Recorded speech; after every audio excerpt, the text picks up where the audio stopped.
어떻게 이런 일이 일어날 수 있을까요? 차마 입에 담기조차 부끄러운 사건이 최근 강원도에서 발생해 전 국민의 공분을 샀는데요. 도내 한 초등학교 여학생이 10명이 넘는 10대들로부터 성폭행을 당한 사실이 뒤늦게 밝혀진 겁니다. 더 기가 막힌 건 이 여학생이 성폭행을 당한 시점입니다. 경찰에 따르면 이 여학생은 자신의 어머니와 알고 지내던 성인 남성 2명으로부터 성폭행을 당한 뒤 관계기관에서 상담과 치료를 받고 있던 도중에 또다시 10대들로부터 몹쓸 짓을 당한 겁니다. 이 사건을 보도했을 당시 저희 뉴스 보도에 대해 비판적인 시각이 있었습니다. 보도를 통해 피해자가 드러나게 돼 2차 피해를 입을 수 있다는 지적입니다. 분명 틀린 지적이 아닙니다.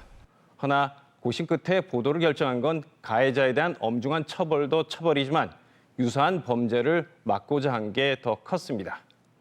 아시는지 모르겠지만 지난해부터 이번 사건까지 도내에서 10대와 장애인 여성을 대상으로 한 집단 성폭행 사건이 무려 4건이나 발생했습니다.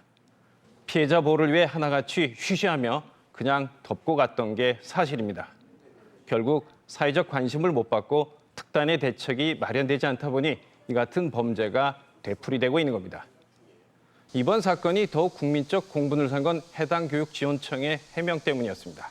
교육청 관계자가 성폭행의 원인을 피해 학생 탓으로 돌리는 망언을 한 겁니다. 피해 학생이 성적 호기심이 강하다느니 어떻게 보면 합의하에 한 거라느니 하면서 말입니다. 교육청 관계자의 발언이라고 믿기지 않는 참담하고 저급한 인식 수준을 그대로 드러내면서 여론의 문매를 맞았습니다. 성폭력 사건은 학교 폭력과는 별도로 다루는 기구 구성 등 제도 마련이 시급해 보입니다. 이런 제도적 보완도 중요하지만 이번 사건을 계기로 우리 사회에서 어른들의 자격을 묻지 않을 수 없습니다. 피해자 부모와 가해자들의 부모, 그리고 학교와 교육지원청 관계자들은 도대체 무엇을 하고 있었나요? 피해 아동이 내 자녀나 가까운 친척이었어도 이런 식으로 무책임하게 대처했을까요? 아이들을 탓하기 전에 이런 몹쓸 짓을 한 아이들을 키운 건 결국 우리 어른들이 아닌지 자문해 봤으면 합니다. 지원 논평이었습니다.